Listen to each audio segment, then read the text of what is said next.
if at this point I was over the interview, I was just like, ain't no mess, like, next. Hi guys, welcome back to the Shannon Show podcast. Hello if you're new. Today's podcast is going to be a review of Love Island USA Season 2, Episode 31. I hope everybody is doing as well as can be. And I hope everybody is being as proactive as possible in supporting the Black Lives Matter movement. And if you're still on the lookout for some resources, I've linked some in the description. Feel free to comment down below your thoughts on my commentary. I'm always up for a chat, I'm always up for a debate. And if you like this video, give it a thumbs up. And if you didn't, give it a dislike. No hard feelings. So, Team Mess, I know you're disappointed. I'm disappointed. I feel a bit bamboozled. I feel a bit unsatisfied. Yeah, but let's talk about it. So I was actually late coming into this episode. My internet was acting up. We just switched to broadband. So yeah, it was just acting up a little bit. So obviously, Team Mess coming into this, parents, I was wanting some messy parent drama, but it was cute. It was cute, you know. So disappointing. So mature. I mean, how dare these parents be mature parents who are considerate of their children and their feelings? I mean, how dare they? So I got in there at Laiken and Bennett's interview, so I missed Maura and Calvin's Meet the Parents interview. But yeah, if there's anything that you thought is worth me knowing that I missed, do let me know. Personally, I kind of just already know it was probably a friendly conversation between Moira and Calvin. Their early days.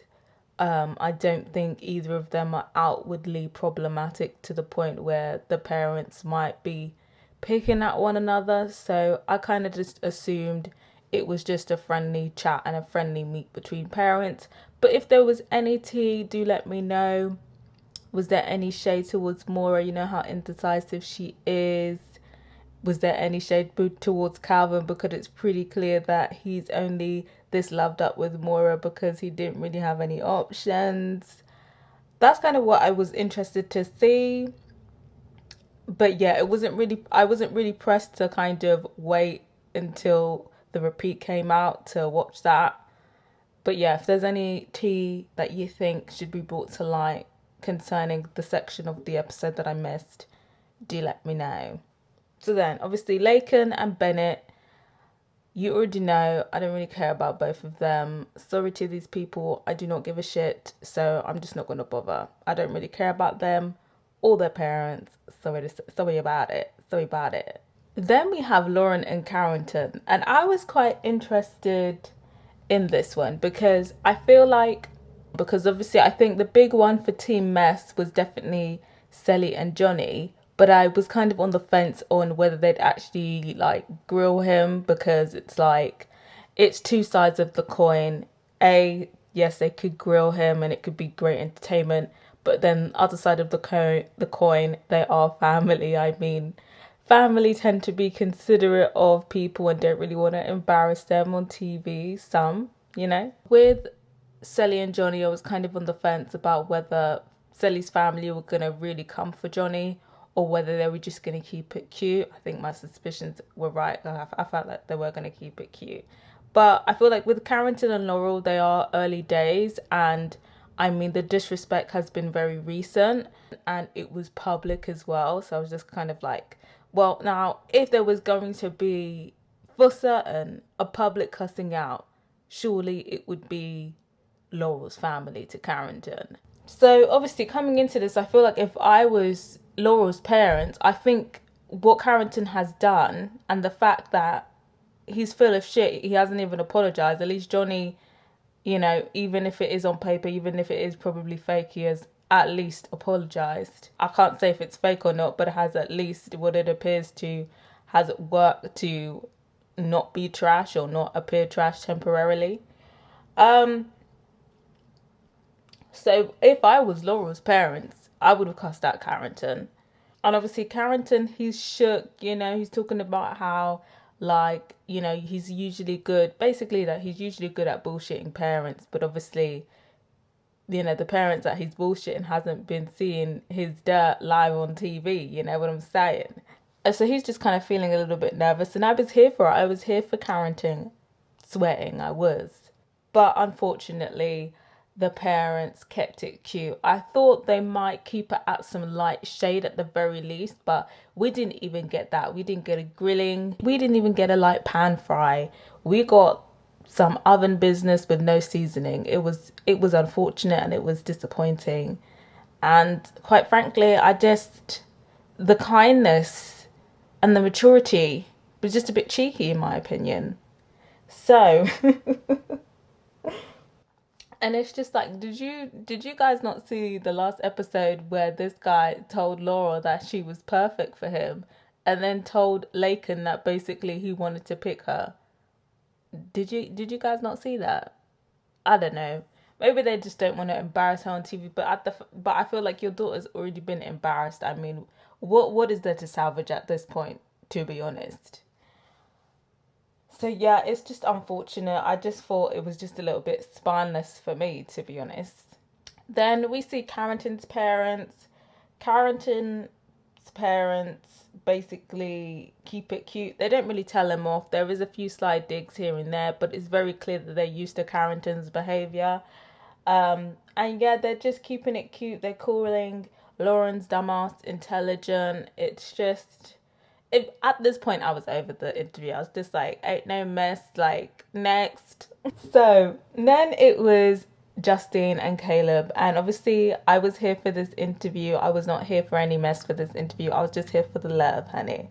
We see Justine's mother and her sister. I think it made sense to me that her dad wasn't there. he was probably thinking, don't be putting me in this national TV business. You know how African dads are. Anyway, but yeah, they did their little song. I didn't recognize it. It wasn't Lingala, so I'm guessing it was Swahili that they were speaking. So yeah, it was cute to have a little bit of culture in there, you know what I'm saying? Yeah. She's wearing her traditional attire. I was living for it. I was living for the representation. Yes. It's all very cute. Justine's mum and her sister are so cute. It's very loving. It's very positive. It's very supportive. We love to see it. We love to see black love on TV. They love Caleb. We already knew they were going to love Caleb. And it was just perfect, wasn't it? Then we see Caleb's parents. And of course, they love Justine. And again, it's just positivity, words of encouragement. It was just lovely. It was a lovely family affair. And, after the interview, Caleb is getting a bit emotional because his parents are telling him that he's being like such a good role model for black people. And yeah, how he just, loves how, the family all love each other and everybody approves of the relationship. And yeah, it was just beautiful to see. It was just beautiful to see. We love to see it. The agenda has been set and I'm loving it. I'm loving it, babe. Then obviously after Caleb's amazing moment, it's Sally and Johnny.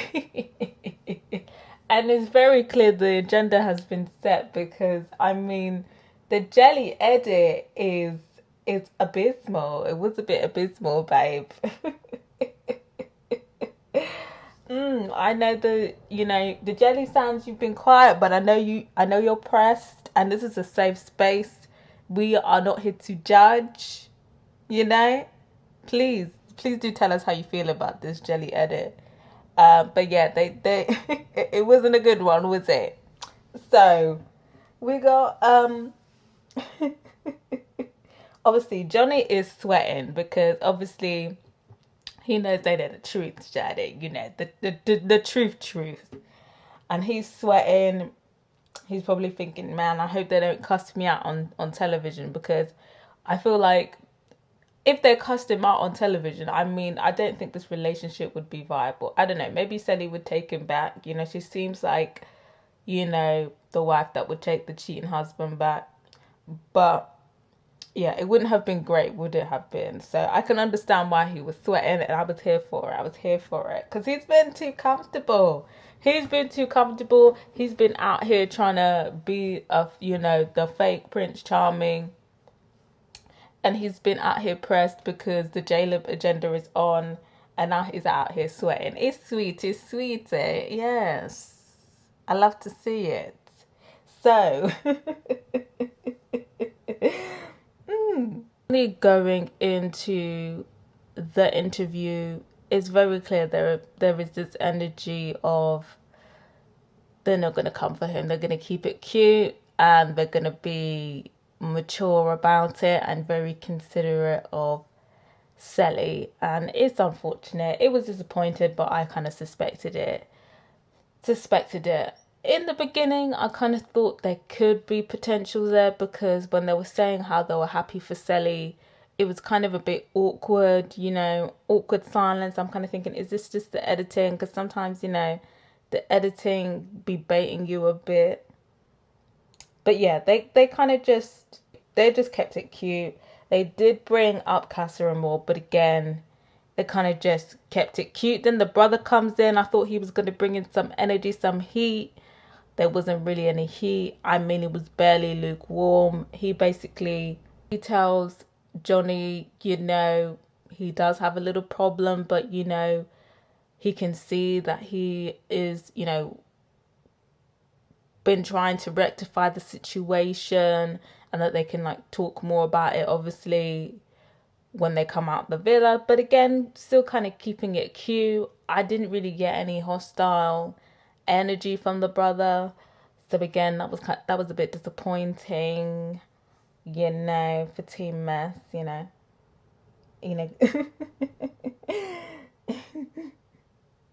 But yeah, I'm sorry. Like, I was just disappointed that there was no drama. I feel like by this point, I was just kind of like, wow, okay, it's clear they're gonna just, you know, keep it cute. Like, I'm over this conversation. No Mess, I'm not impressed. I think it's very clear that the family obviously has an issue with what Johnny got up to in Casa Amor, and the fact that he hasn't been entirely truthful to Sally.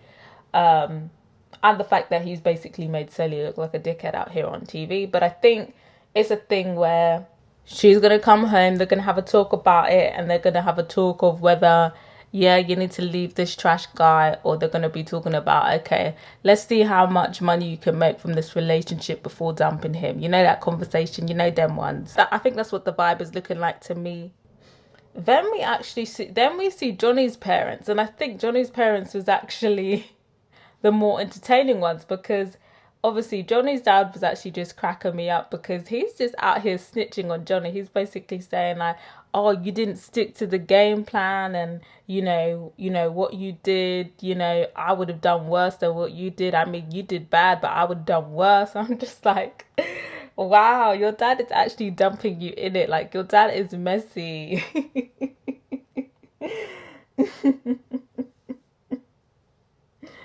But yeah, you know, seeing his dad, I feel like this is where he gets it from. I don't know if his mum and dad are still together, but I'm kind of thinking, yeah, his dad has definitely cheated on Johnny's mother. he was probably that young he was probably that young fine black guy on the block that was just getting around Sade back in the day. You know them ones. But yeah, it's just his mum kind of gives him a little bit of a telling off, but again, she still kind of keeps it cute. But it's very clear that they're used to his antics. They're very used to his antics. I think because he looks so old in the face, people forget that he's 22, and 22 is like prime trash years. So it doesn't surprise me that his parents are used to his trash behavior. I mean, it's prime trash years.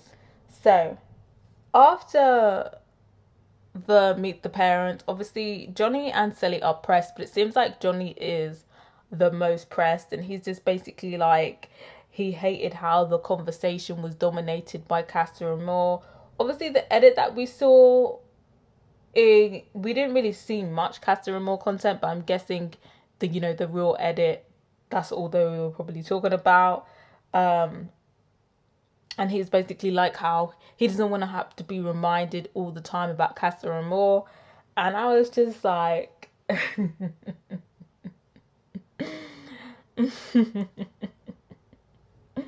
who gonna tell him? Who gonna tell him?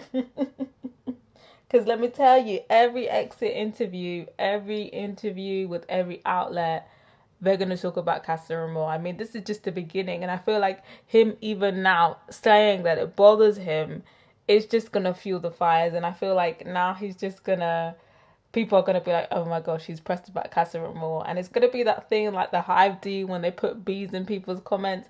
People are going to start putting the car emoji in Johnny's comments. I can see it now. But yeah, sorry to this trash. He's going to be reminded pretty much every day until people forget. So, obviously, Sally is trying to comfort him. And it was giving me very, wife who's been cheated on, comforts her cheating husband vibes. I was getting those vibes. And honestly, I just feel like she should drop Johnny. I really feel like she should. Obviously, I feel like she is just hanging on to this relationship because, she wants the 50K. I mean, in the UK, it's 50K, like the whole price split, so 25 split. But obviously, USA, 100K, 50K, 50K. I mean, I could stay with a trash man for 2 weeks if I thought I was in the chance. If I thought I was in the chance of winning 50K, hell, even stealing the whole 100K. So yeah, I can understand why she's trying to make it work with the trash if she thinks she's going to be getting at least a guaranteed 50K.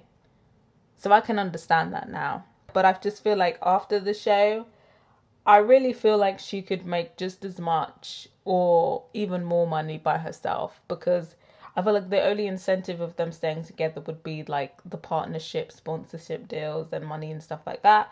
But I just feel like financially she doesn't really need Johnny, so she doesn't really need to stay with him, in my opinion. Who knows? Maybe she could really like him, and maybe she is not thinking about money. But either way, she needs to drop him, sis. Anyway, then we're back to Johnny feeling sorry for himself, and he's just basically like, oh my god, I haven't forgiven myself for Castor and Moore. And I'm just like, this noble act, reform, trash guy act, I'm not buying it. So just stop it, because I'm tired of the lies. I'm tired of the lies that you're trying to sell here. Anyway, after that, we see Bennett and Laiken again, reflecting on their meeting the parents. And I'd just like to say, producers, if you've stumbled across this video, we don't care. Stop showing them. Next, we have Carrington and the head dummy, Laurel, talk it out. Carrington, again, he's chatting shit. He's saying how Laurel makes him want to be less trash. And again, I don't believe it. I don't believe it. Stop it with the lies. Stop the lies. It's cheeky. Anyway, that's basically the end. First look tomorrow. Final dumping. I'm guessing it's going to be Laiken and Bennett, and we get a baby challenge. So it's basically looking like it's going to be a pretty tame episode. Not much mess, I'm assuming. So yeah, but the main thing I think in this episode is probably the jelly feces, the Caleb agenda. I think the Caleb agenda has been well and truly set. I mean, the Caleb agenda versus the jelly agenda. The jelly agenda is looking very weak right now. And I think this late in the show, I think it has been to Jelly's detriment. And I think with this edit, Caleb's edit was amazing. I just kind of feel like I don't think Jelly can even challenge them with the support that they have. I don't think it's enough now. I feel like the J-Lib agenda, what we're seeing, will successfully win people over. But like I said, Jelly stands, I know you're here. I just want to make it very clear this is a safe space. Please do let me know if you're still going hard for Jelly and if you think that they can challenge J-Lib. I'd be really interested to hear from you guys because you've been very quiet. But yeah, that's pretty much the end of the roundup. Do let me know what you thought of this episode, and as always, let me know what you thought about my commentary. Subscribe if you haven't yet, and if you have, don't forget to put my notification bell on so you know when the next podcast is dropping. I'm also trying to get to 1.8k. I'm almost there. Help your girl out. And thank you to everybody who has subscribed so far. Till next time, guys. Bye.